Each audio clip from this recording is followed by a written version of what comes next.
Hello YouTube, Cameron here. I'm back with another recent purchases video, and also one recently acquired item. First, there's this. This was a gift from a friend named Dave Lewis. No relation to me, even though we have the same last name. But anyway, yeah, he gave it to me. It was really nice because Austining is right near me. I actually have another one by this company right here, Austining Bottling Works, but I don't have this one. So that's a nice gift from him. Yeah, it's in good shape. Then there's my purchases. First, there's this. Look at the stationery. Here's the information. John R. Steelman, assistant to President Truman, written to Eric Nietzsche, pioneer in the design of books, annual reports, meticulous attention to detail, composition type, and this was $10 on official White House stationery. Look at that, from 1947. Dear Mr. Nietzsche, it is fine to learn today of your election as Vice President in charge of art and industrial design of Dolan International Pen and Gel and Fenton Inc. Best wishes to you for the future. Sincerely, John R. Steelman, Assistant to the President. And then it has the address. I'll do research on them and I'll update you now. Fortunately, I do not know the value of his autograph. This is because all the autographs I could find of John R. Steelman were also autographed by President Harry Truman. So I could not find one where it was just him, so I cannot truly evaluate what it's worth. Yep, so that's a really good purchase. Pretty cool. And it's watermarked, by the way. Look at that. You see the eagle. Watermark. That's how you know it's official. It's a really good buy. And then there's this, which is a piece of local history. Look, the raffle ticket. For Austining Lodge, 1460, Laurel Order of Moose. Giving away a new model, fully equipped Nash Tudor sedan. Saturday evening, August 3rd, 1929. Tickets 25 cents each, or 5 for $1. So I'll show you one of these vehicles now. Yep, so pretty cool. That would have been a nice prize. And there's this, which I kind of made a mistake, which is that it's made by Lennon Thing, which I forgot is a New York City company. And I thought it was an Austining company because it was in the binder of Austining stuff. But it turned out the reason it was in the binder of Austining stuff is because it was shipped to Austining. Not for that it was an Austining company, but still a really cool find and still a piece of... Good news, guys! I just realized who it was addressed to. Quick interruption. Yes, oh, something's wrong with my lens. One moment. There you go. It's addressed to A.H. Kipp. And A.H. Kipp is a pharmacist in Austining. Alan H. Kipp. This is a dropper you'll see I found in a later video which has not been uploaded yet. But Alan H. Kipp was the pharmacist in Austining. So it's actually much better than I thought at the time of filming this video. A.H. Kipp is Alan H. Kipp, who I did not know about at the time of filming this video until I dug that dropper that says Alan H. Kipp Pharmacist. So it's actually much more special than I thought. Local history in a way.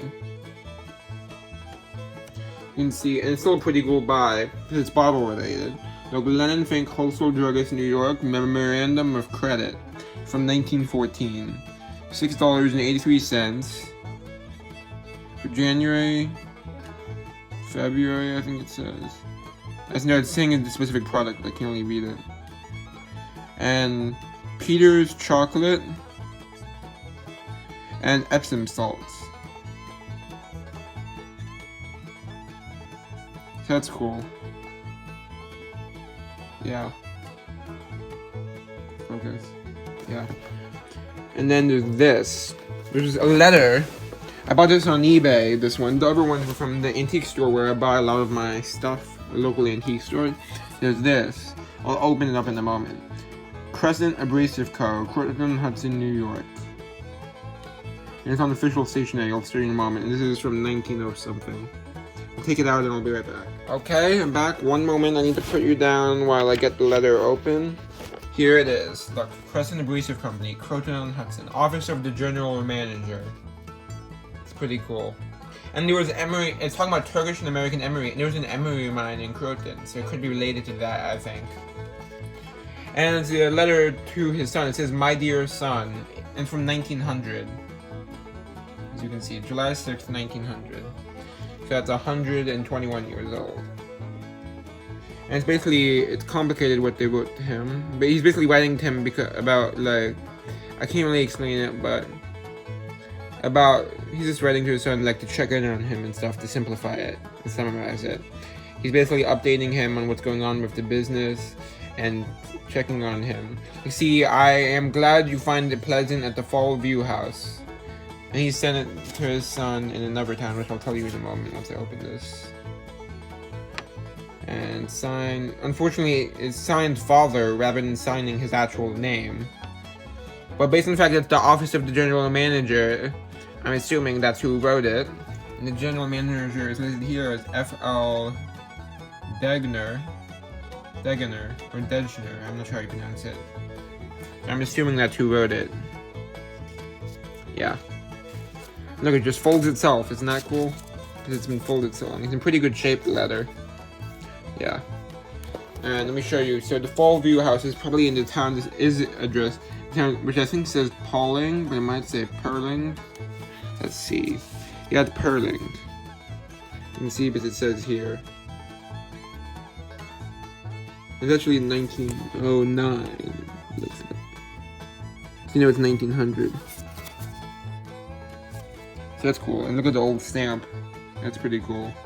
It's one of those ones that are built into the envelope. So that's cool. Put it back in the sleeve and I'll be right back. Okay, now I'm back with the last and what's probably the most interesting to you guys. The most interesting to me is, of course, the local letter. And this one's local, Croton-on-Hudson, which is where I live. So that's the best find to me, at least my favorite. And I paid about, I think, $8 for that, maybe $6 to $8. I don't know exactly how much, including shipping. And then there's this, which was $25. And it's really cool. It's medical related. And it's a very famous pseudoscience. So basically like a quack kind of thing, except not with medication. And people actually believed it was real. It wasn't like a scam. It was more like just inaccurate. And it's phrenology. Probably a lot of you have heard of this. It's about how like different head shapes and different parts of the brain were responsible for different aspects of humans. And phrenology was used to justify racism in many ways, but saying like because other races' heads were shaped differently, that was proof that they were less intelligent or inferior in other ways. Because phrenology was used to say based on whatever your shape your head was, affected how intelligent you were, and also could be a way to determine different aspects of your personality and psychology. So look, this is demonstrating the different parts of the brain, as you can see. Unfortunately, there's no date in this, but it's listed as, I'll show you on the front page. Let me find it.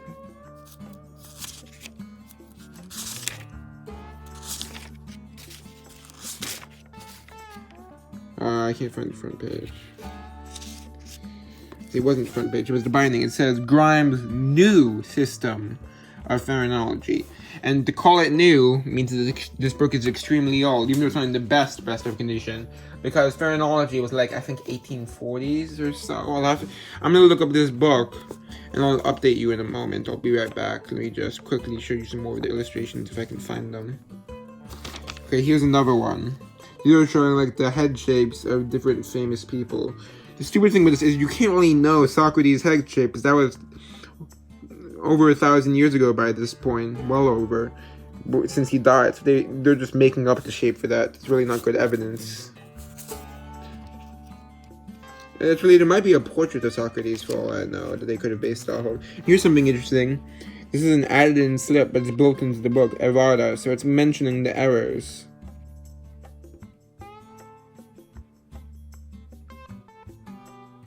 See? That's cool. Okay. And now I'll look it up and I'll be right back. Okay, so based on my research, this is either a first edition or maybe an early advanced copy, I think, because all the first edition ones I found had a title page and a date. And they also were a completely different design, but this one doesn't even have that. And also it has that slip mentioning errors, like updating on errors. So I think it could be a first edition or a very early edition in order for them to have errors that they hadn't already fixed. Right? So that's really cool. Yeah. So that's all. Hope you enjoyed. Bye.